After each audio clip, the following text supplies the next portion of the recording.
মুহূৰ্তত আন এটা খবৰ দিবলৈ লৈছো। সকলো মছজিদতে শিৱলিংগ বিচাৰে কিয়? এইবাৰ হিন্দু সমাজলৈ প্ৰশ্ন উত্থাপন কৰিছে আৰএছএছ প্ৰধান মোহন ভাগৱতে। তেওঁ কিয় এই প্ৰশ্ন উত্থাপন কৰিছে হিন্দু সমাজক কেন্দ্ৰ কৰি আমি এই মুহূৰ্তত সবিশেষ খবৰ আপোনালোকৰ জ্ঞাতাৰ্থে লৈ আহিছো। সকলো মছজিদতে শিৱলিংগ বিচাৰে কিয়? ঈশান নিউজৰ প্ৰতিগৰাকী দৰ্শকৰ জ্ঞাতাৰ্থে এই মুহূৰ্তত এই খবৰ লৈ আহিছো আৰু যি খবৰ আৰএছএছ প্ৰধান মোহন ভাগৱতে হিন্দু সমাজলৈ কৰা প্ৰশ্ন সন্দৰ্ভত জ্ঞানবাপী মছজিদত শিৱলিংগ উদ্ধাৰক লৈ প্ৰতিক্ৰিয়া আৰএছএছ প্ৰধানগৰাকীৰ। মন্দিৰৰ বাবে আন্দোলন নকৰে সংঘই। মন্দিৰৰ বাবে সংঘই আন্দোলন নকৰে বুলি আৰএছএছ প্ৰধান মোহন ভাগৱতৰ মন্তব্য। হিন্দু মুছলমান উভয়ে শান্তিপূৰ্ণভাৱে সমাধান কৰিব লাগে বিবাদসমূহ। এটা ডাঙৰ কথা কৈছে আৰএছএছ প্ৰধান মোহন ভাগৱতে, এটা ডাঙৰ মন্তব্য প্ৰদান কৰিছে। সকলোৱে জানে জ্ঞানবাপী মছজিদ হয়নে মন্দিৰ হয়, তাকে লৈ বিতৰ্ক অব্যাহত আছে। যেহেতু তাত জৰীপ কৰা হৈছিল, তাতে ইতিমধ্যে গম পাইছে সকলোৱে যে জ্ঞানবাপী সেয়া মছজিদেই নে মন্দিৰেই, তাকে লৈ বিতৰ্ক অব্যাহত আছে। আৰু জ্ঞানবাপী মছজিদত এতিয়া শেহতীয়াকৈ যি শিৱলিংগ উদ্ধাৰ হৈছিল, সেই শিৱলিংগ উদ্ধাৰৰ সন্দৰ্ভত কি প্ৰতিক্ৰিয়াৰ সৃষ্টি হৈছে সমগ্ৰ দেশত, সেয়া সকলোৰে হয়তো অৱগত হৈছে। এতিয়া এই এনেসমূহ কথা কেন্দ্ৰ কৰি দেখিবলৈ পোৱা গৈছে যে দেশৰ বিভিন্ন প্ৰান্তত বিভিন্ন ধৰণৰ অপ্ৰীতিকৰ পৰিস্থিতিৰ সৃষ্টি হোৱাও পৰিলক্ষিত হৈছে। জ্ঞানবাপী মছজিদৰ ভিতৰত যি শিৱলিংগ পোৱাৰ খবৰ ইতিমধ্যে ৰাষ্ট্ৰীয় সংবাদ মাধ্যমৰ লগতে আমাৰ ৰাজ্যৰো বহু সংবাদ মাধ্যমৰ শিৰোনামা দখল কৰিছিল এই খবৰে। আৰু এতিয়া আৰএছএছ প্ৰধান মোহন ভাগৱতে কৈছে যে মন্দিৰৰ বাবে আন্দোলন নকৰে সংঘই। হিন্দু মুছলমান উভয়ে শান্তিপূৰ্ণভাৱে যিকোনো সমস্যা বা বিবাদ সমাধান কৰিব লাগে। সকলো মছজিদতে শিৱলিংগ কিয় বিচাৰে? এতিয়া হিন্দু সমাজলৈ প্ৰশ্ন আৰএছএছ মোহন ভাগৱতৰ। তেওঁ কৰা মন্তব্যটো আমি শুনাম। लड़ाई चल रही, रशिया ने यूक्रेन पर आक्रमण कर दिया और ठीक नहीं कर दिया, विरोध भी हो रहा है। लेकिन कोई भी यूक्रेन में जाकर रशिया को रोकने के लिए तैयार नहीं है, क्योंकि रशिया के पास ताकत है। वो धमकी देता है, धमकी दे रखी है, इधर आओगे अणु बम चलाऊंगा, डरना पड़ता है। अच्छा, जो कर रहे हैं उनके भी हेतु कहां पवित्र है? वो तो सारे शस्त्रास्त्र यूक्रेन को दे रहे हैं। ये तो ऐसी बात हो गई, पुराने जमाने में पाकिस्तान और भारत को लड़ा के दोनों तरफ से अपने शस्त्रों की परीक्षा करते थे पाश्चात्य राष्ट्र। ऐसा ही कुछ चल रहा है। एक भारत है जो सत्य बात बोल रहा है, लेकिन उसको भी बड़ा संतुलन साध कर चलना पड़ रहा है। और सौभाग्य से उसने वो संतुलित भूमिका ली है। उसने आक्रमण का समर्थन नहीं किया और रशिया का विरोध भी नहीं किया है। यूक्रेन को लड़ाई की नहीं बाकी मदद कर रहे हैं। रशिया को बार बार बोल रहे बातचीत करके ठीक करो भैया। भारत अगर पर्याप्त शक्तिशाली होता तो इस युद्ध को रोकता, लेकिन वो नहीं रोक सकता। उसकी शक्ति अभी बढ़ रही है, पूरी नहीं हुई है। लेकिन हम देख रहे हैं बलाढ्य राष्ट्र है, चीन क्यों नहीं रोकता? नहीं रोकता क्योंकि इस युद्ध में उसको भी कुछ नजर आ रहा है। पता नहीं कोई नई कल्पना उसको सूझेगी, उपद्रव होंगे। इस युद्ध ने हमारे जैसे देश के लिए सुरक्षा और आर्थिक चुनौतियां बढ़ा दी है। हमको अपने प्रयासों को अधिक दृढ़ करना पड़ेगा, शक्ति संपन्न होना पड़ेगा। लड़ाई चल रही, रशिया ने यूक्रेन पर आक्रमण कर दिया और ठीक नहीं कर दिया,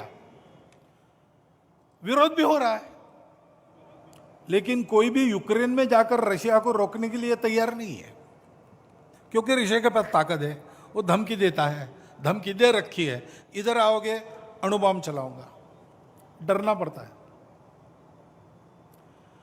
अच्छा, जो कर रहे हैं उनके भी हेतु कहां पवित्र है?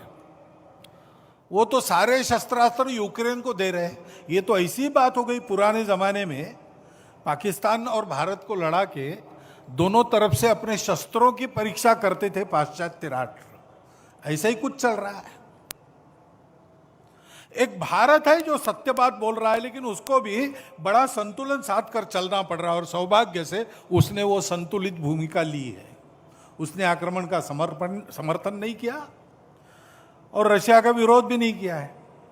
यूक्रेन को लड़ाई की नहीं, बाकी मदद कर रहे हैं। रशिया को बार बार बोल रहे बातचीत करके ठीक करो भैया। भारत अगर पर्याप्त शक्तिशाली होता तो इस युद्ध को रोकता, लेकिन वो नहीं रोक सकता। उसकी शक्ति अभी बढ़ रही है, पूरी नहीं हुई है। लेकिन हम देख रहे हैं, बलाढ्य राष्ट्र है, चीन क्यों नहीं रोकता? नहीं रोकता क्योंकि इस युद्ध में उसको भी कुछ नजर आ रहा है। पता नहीं कोई नई कल्पना उसको सूझेगी, उपद्रव होंगे। इस युद्ध ने हमारे जैसे देश के लिए सुरक्षा और आर्थिक चुनौतियां बढ़ा दी है। हमको अपने प्रयासों को अधिक दृढ़ करना पड़ेगा, शक्ति संपन्न होना पड़ेगा।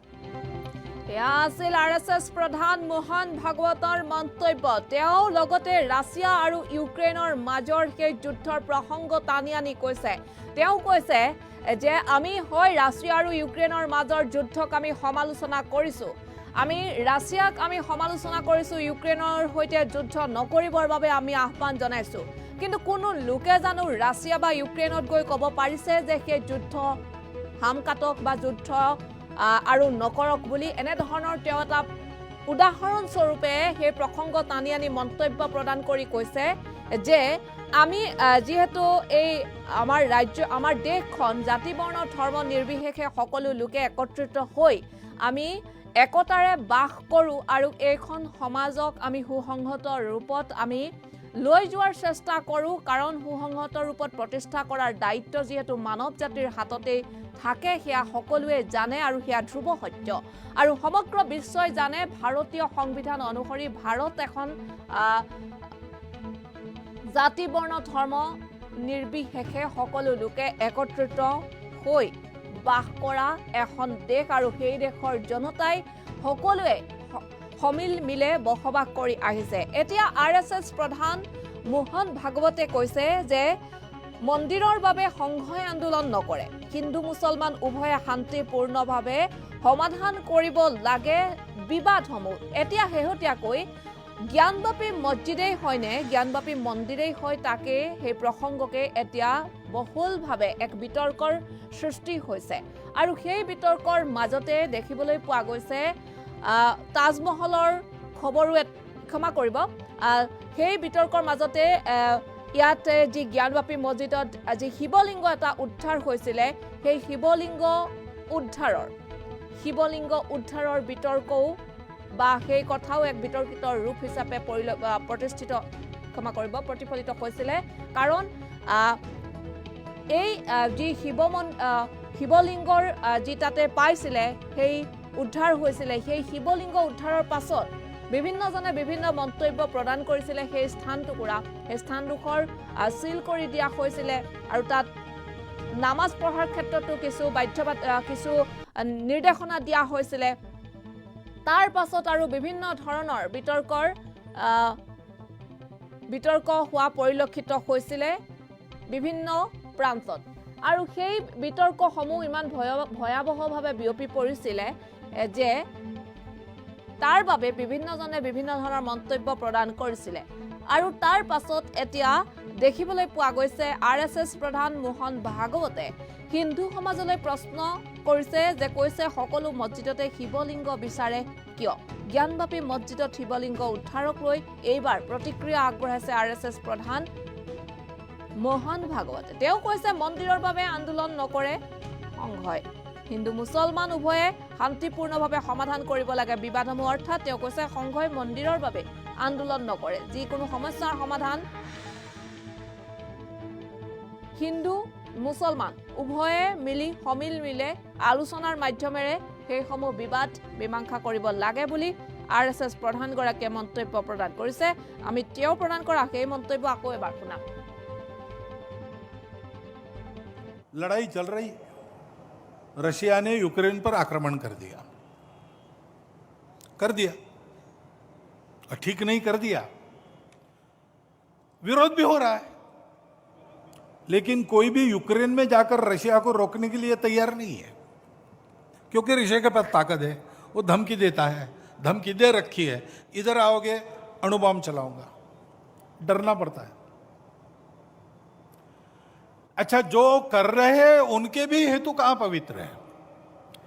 वो तो सारे शस्त्रास्त्र यूक्रेन को दे रहे हैं। ये तो ऐसी बात हो गई, पुराने जमाने में पाकिस्तान और भारत को लड़ा के दोनों तरफ से अपने शस्त्रों की परीक्षा करते थे पाश्चात्य राष्ट्र। ऐसा ही कुछ चल रहा है। एक भारत है जो सत्य बात बोल रहा है, लेकिन उसको भी बड़ा संतुलन साध कर चलना पड़ रहा है, और सौभाग्य से उसने वो संतुलित भूमिका ली है। उसने आक्रमण का समर्थन नहीं किया और रशिया का विरोध भी नहीं किया है। यूक्रेन को लड़ाई की नहीं, बाकी मदद कर रहे हैं। रशिया को बार बार बोल रहे बातचीत करके ठीक करो भैया।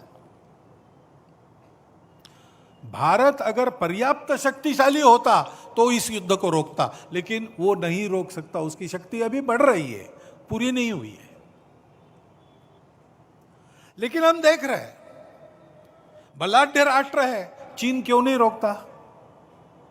नहीं रोकता क्योंकि इस युद्ध में उसको भी कुछ नजर आ रहा है। पता नहीं कोई नई कल्पना उसको सूझेगी, उपद्रव होंगे। इस युद्ध ने हमारे जैसे देश के लिए सुरक्षा और आर्थिक चुनौतियां बढ़ा दी है। हमको अपने प्रयासों को अधिक दृढ़ करना पड़ेगा, शक्ति संपन्न होना पड़ेगा।